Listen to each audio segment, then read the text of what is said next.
I never thought my brother leaving the country would change my life. He was the popular one, the reliable one, the one everyone seemed to admire. I was just me. But 2 weeks after he boarded that plane, someone knocked on my apartment door. When I opened it, Leenu was standing there. Tall, elegant, wrapped in a sharp black suit and heels that clicked against the tile. Her expression was perfectly calm. Too calm, as if she had rehearsed this moment. "Your brother is gone," she said, without even a hello. "I know," I replied cautiously. "He's abroad for work.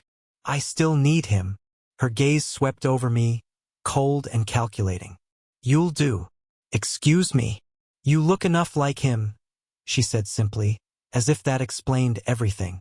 "I have events, business dinners, meetings where his presence matters.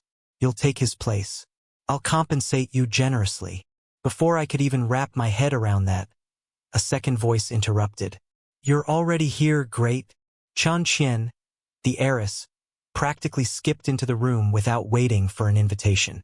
Her bright dress and loud perfume filled the space immediately. "I've been so bored without him. Play games with me. Keep me company. Just..." She grabbed my arm and grinned. "Pretend to be him for a while. Okay?" I opened my mouth to protest, but a third figure appeared at the doorway. Suiran, quiet, reserved, holding a stack of research papers. She looked at me as though assessing a problem to be solved. "You and your brother share 92% of the same genetic code," she said calmly, "which is enough for this project. You'll be my partner." I blinked at the three of them, completely overwhelmed. "You all can't be serious," I said. "You know I'm not him, right?" Leenu folded her arms. "We're very serious." Chun Chen pouted. "Come on, it'll be fun." Suiran adjusted her glasses. "Your cooperation will save me weeks of lost work." I stared at them, then at myself. I didn't know whether to laugh or run. But somehow, under their expectant stares, the words came out anyway. "Fine. I'll do it." And just like that, I became my brother's stand-in. Chapter 2. Leenu didn't waste time. 2 days after I agreed to be my brother's stand-in, I found myself in her office, a spotless glass-walled room on the top floor of her company. "Sit," she said, gesturing to the leather chair across from her desk. I sat. Without a word, she slid a small black box across the desk toward me. Inside were 2 keys, one sleek and silver, the other glossy and black. I blinked. "What's this?" "Your new apartment and car," she said casually, as if she were giving me a cup of coffee. I stared at her. "You're joking, right?" "Do I look like I joke?" She didn't. Not even a little.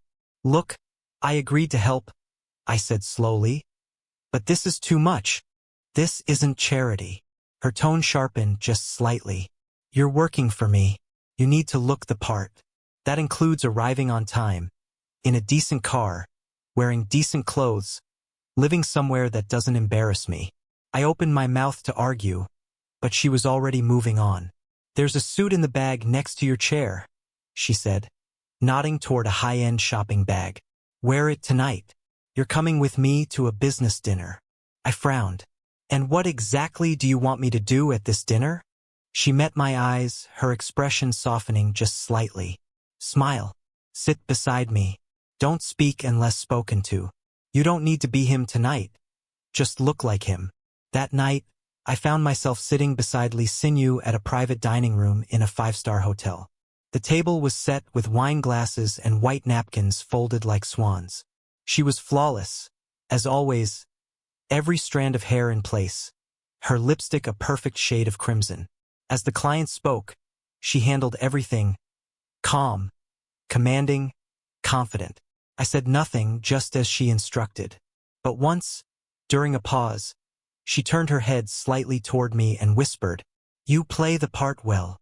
For a moment, something flickered in her eyes, something softer than her usual icy composure. When the dinner ended, she didn't immediately drop me off. Instead, she had her driver take the long way back. In the quiet of the car, she spoke again. "You remind me of him," she said, almost to herself.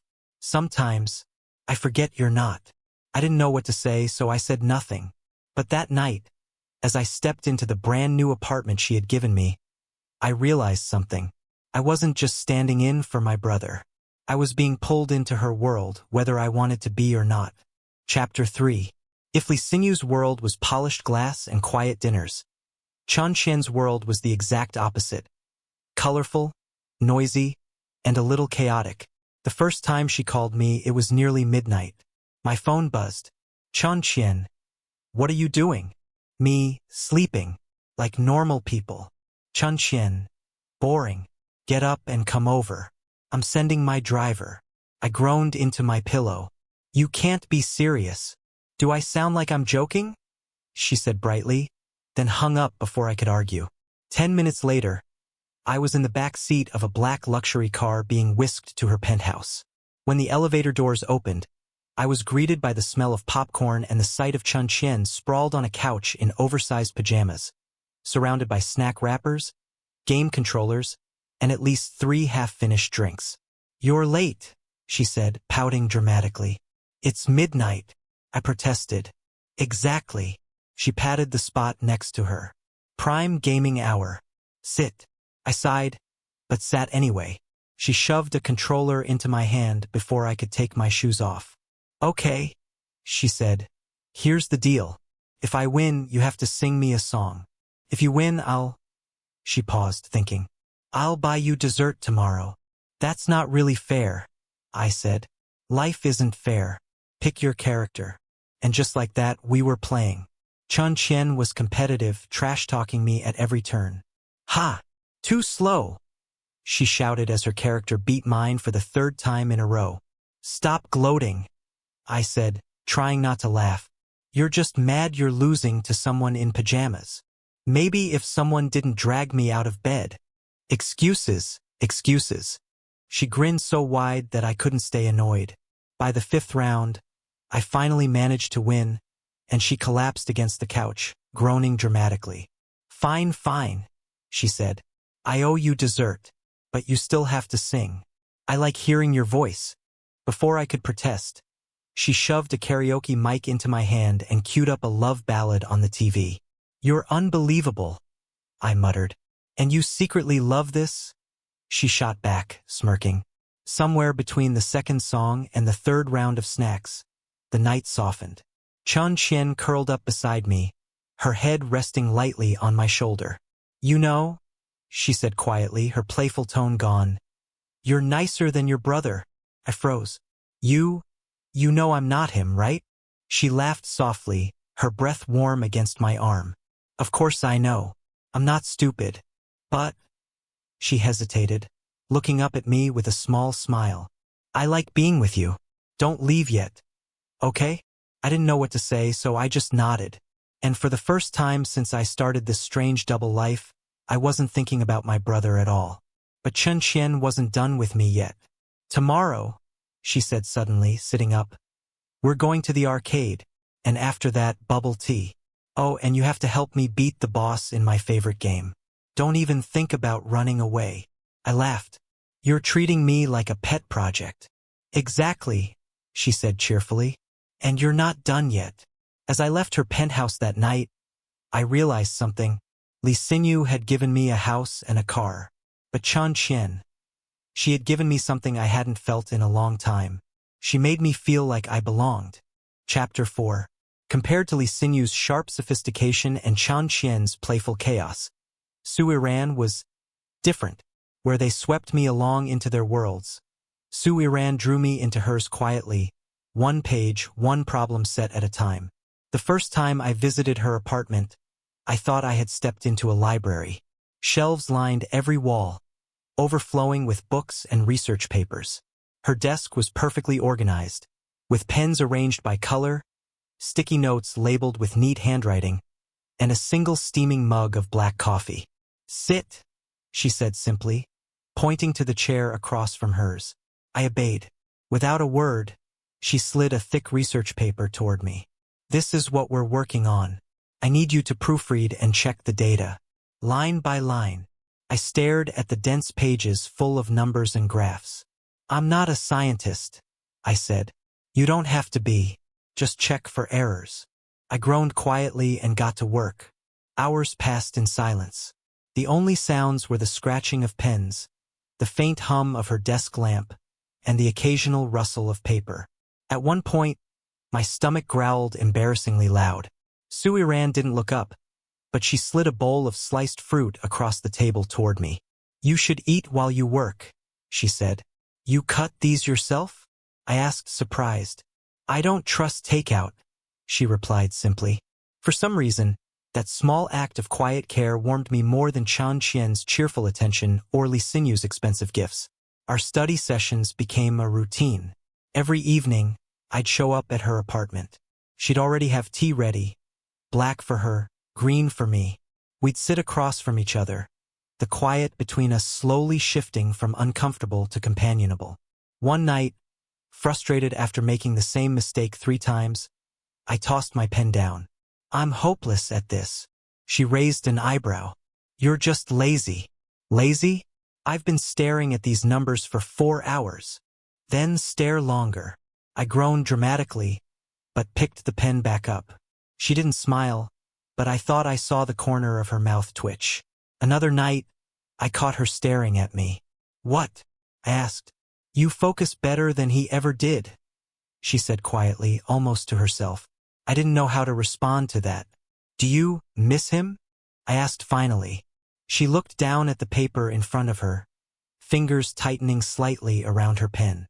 "Sometimes," she admitted. "But lately," she stopped, hesitating. "Lately what?" Instead of answering, she pushed a fresh cup of coffee toward me. "Stay a little longer. We can finish this section tonight." The nights grew longer. Sometimes we stayed up until dawn, surrounded by empty mugs and scribbled notes. Sometimes she'd fall asleep on the couch, hair falling across her face, and I'd quietly drape a blanket over her before leaving. And once, just once, she thanked me. "Without you, I would have missed the submission deadline," she said one evening, her voice softer than usual. I shrugged. "I'm just a stand-in, remember?"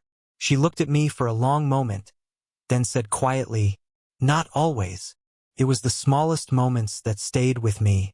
The way she adjusted her glasses when she was thinking hard. The faint crease between her brows when she was focused. The rare, fleeting smiles that felt like tiny victories. Somewhere along the way, I stopped thinking of her as my brother's friend.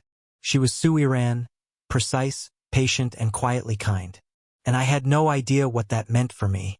One night, as I was packing my notes to leave, she stopped me. "You've improved," she said. "At proofreading?" I asked. "At staying."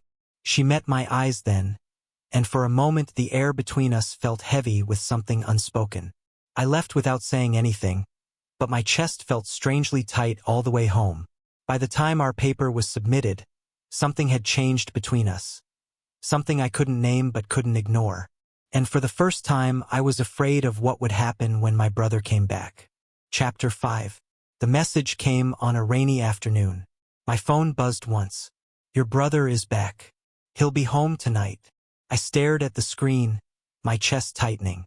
It was like a switch had been flipped. Like all the nights of gaming, studying, quiet dinners, and stolen glances were suddenly someone else's memories, not mine. I didn't know what to feel. Relief? Sadness? Fear? In the end, I decided on one thing. I had to say goodbye. Leenu. I met her first. Her office was just as spotless as always. But when she saw me standing in the doorway, she seemed to know why I was there. "So he's back," she said softly before I could speak. I nodded. She was quiet for a long moment, then opened a drawer and took out a sleek white envelope. She slid it across the desk. "This is for your time," she said, her tone perfectly businesslike. I hesitated before taking it. "That's it." Her eyes flickered, just for a moment, with something softer, something almost regretful. "Do you want more?" she asked quietly. I opened my mouth, but no words came. She looked away first. "You played the part well," she said, her voice barely above a whisper. "Better than I expected." I turned to go, but just before I reached the door, she said, almost too softly to hear, "Take care of yourself, Chun Chen." Chun Chen wasn't as calm. When I showed up at her penthouse, she was sitting cross-legged on the floor, controller in hand, halfway through a game. "You're here," she said brightly, then froze when she saw my face. "You're leaving, aren't you?" I swallowed. "He's back. You don't need me anymore." She put the controller down slowly, her usual playful smile gone. "Need you? That's not why I called you here every night." "Chun Chen." She shook her head and laughed bitterly. "Of course. You think I was just killing time until he came back." Wiping at her eyes, she forced a grin. "Fine. Go. But just so you know, you still owe me dessert." She turned back to her game, but didn't press start again until I was gone. Suiran. Suiran was the hardest. She opened the door, saw me standing there, and didn't say a word. I held out the last set of research notes I had proofread. "This is the final draft."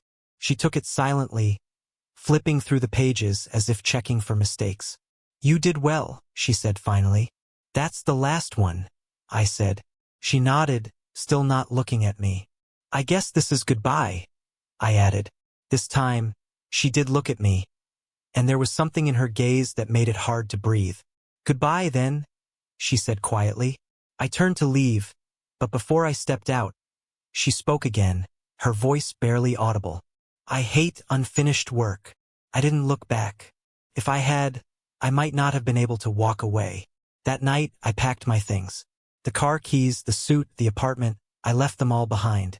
I kept only the envelope from Leenu, not for the money but because it was the only proof that all of this had been real. And by dawn, I was gone.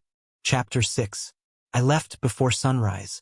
The city was still half asleep as I locked the door of the apartment for the last time and left the keys in the mailbox. Leenu's envelope sat in my bag, heavy, not because of the money inside, but because of what it represented. By the time the sun was up, I was gone. No forwarding address. No new number. No trace. First, I thought I'd feel free. No more pretending to be someone I wasn't. No more carefully playing the part of my brother in 3 different lives. But freedom was lonelier than I expected. I found a small, cheap place across town. No one knew me there, and I didn't know anyone. Days blurred together. I slept late, cooked instant noodles, scrolled through my phone but never replied to messages. I thought it would get easier, but instead, their faces kept coming back to me. Leenu, brushing my hand under the table at that dinner. Chun Chen, laughing so hard she almost fell off the couch. Suiran, quietly sliding coffee toward me when I was too tired to think. One night, I sat on the edge of my bed and said out loud to no one, "You did the right thing. This was never your life." But my voice sounded hollow, even to me. Then the messages started. First, a text from a number I didn't recognize. Unknown. "Where did you go?" I deleted it. A week later, I spotted a black car parked near my building. When I got closer, I saw Chun Chen inside, head resting against the window, looking half asleep. My heart twisted. I turned and walked the other way before she could see me. The next week, I stopped by a coffee shop near campus, and froze when I saw Suiran sitting there with a stack of papers, scanning the room every time the door opened. I slipped out before she noticed me. Even Leenu, who had always been so composed, seemed to be looking. I heard from a mutual acquaintance that she had asked around about me, discreetly but persistently. "She doesn't usually care about this kind of thing," the friend said, shaking their head. At night, I couldn't sleep. I told myself they were just nostalgic, that they'd move on soon, that my brother was back, and everything was as it should be. But deep down, I wondered, were they looking for me because I had played my brother's part so well? Or because, somehow, I had become myself to them? And worse, if they found me, would I even be able to walk away again? One night, as I sat staring at my phone, finger hovering over Leenu's number, I stopped myself. If I went back now, I'd undo everything. I'd step into that strange half-life again. Never fully myself, never fully free. So I set the phone down, turned off the light, and sat in the dark, trying not to think about what would happen if they kept searching. Chapter 7. It had been weeks since I disappeared when I heard what happened. My brother had finally returned home for good. Everyone expected life to go back to normal, including me. But that's not what happened. Leenu. She was the first to meet him. They arranged a formal dinner at the same five-star hotel where I had once sat by her side. My brother arrived on time, polished and smiling, ready to pick up where he had left off. But halfway through the meal, Leenu set her wine glass down and said softly, "This isn't going to work." My brother blinked. "What do you mean?" She didn't answer immediately. Instead, she looked past him, her eyes distant. "You're different," she said finally. "Or maybe I am." He laughed awkwardly. "I've barely been gone 6 months." Leenu shook her head, rising gracefully from her chair. "You wouldn't understand." And before anyone could stop her, she walked out of the restaurant, leaving her untouched glass of wine behind. Chun Chen. Chun Chen was next. First, she was excited to see him. She sent a flurry of texts, dragged him out to karaoke, even challenged him to their old games. But it didn't take long for her smile to fade. "Why aren't you laughing?" my brother asked one night as she sat on the floor with the controller in her lap. "Because you're not him," she said bluntly. "What are you talking about?" "I'm your old friend." "You're my old friend," she corrected. "But he—" She stopped, biting her lip. "He?" my brother asked.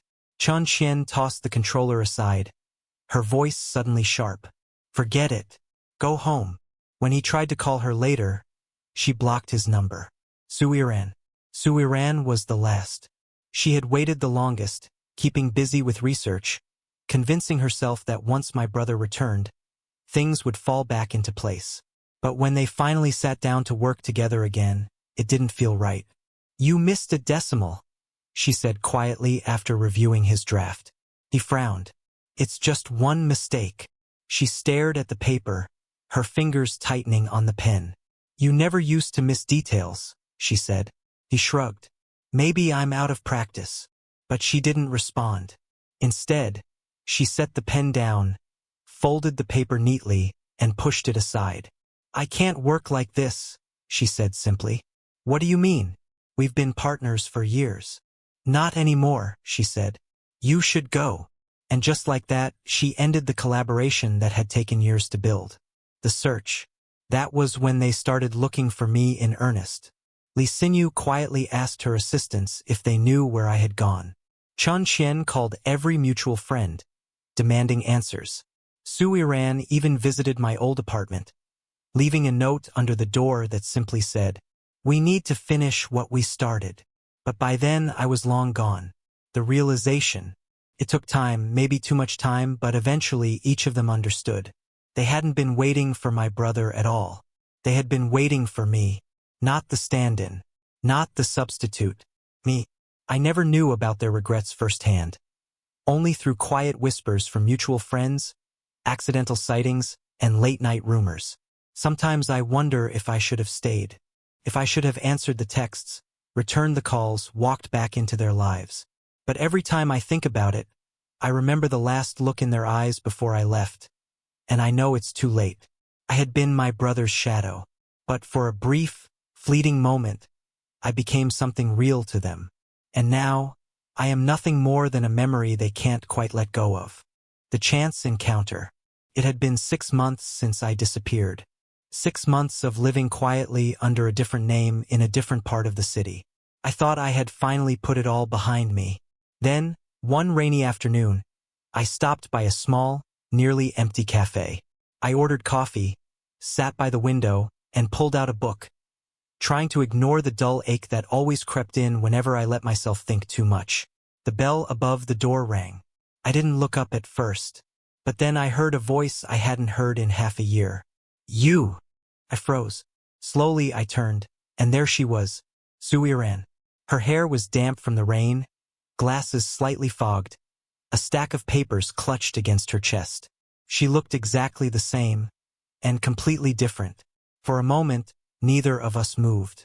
"You disappeared," she said finally, her voice low but steady. "I had to," I said quietly. She walked over to my table, set her papers down, and sat across from me as if no time had passed. You didn't have to, she said. You chose to. I swallowed hard, unable to meet her eyes. Why are you here? I asked. She didn't answer right away. Instead, she opened her folder, took out a single sheet of paper, and slid it toward me. It's the next project, she said simply. I stared at the paper, then at her. Why give this to me? Because, she said, her voice barely above a whisper. I don't want to stand in. Not anymore. I sat there, the paper between us, the rain pattering softly against the window. For the first time since I vanished, I didn't know if I wanted to run or stay.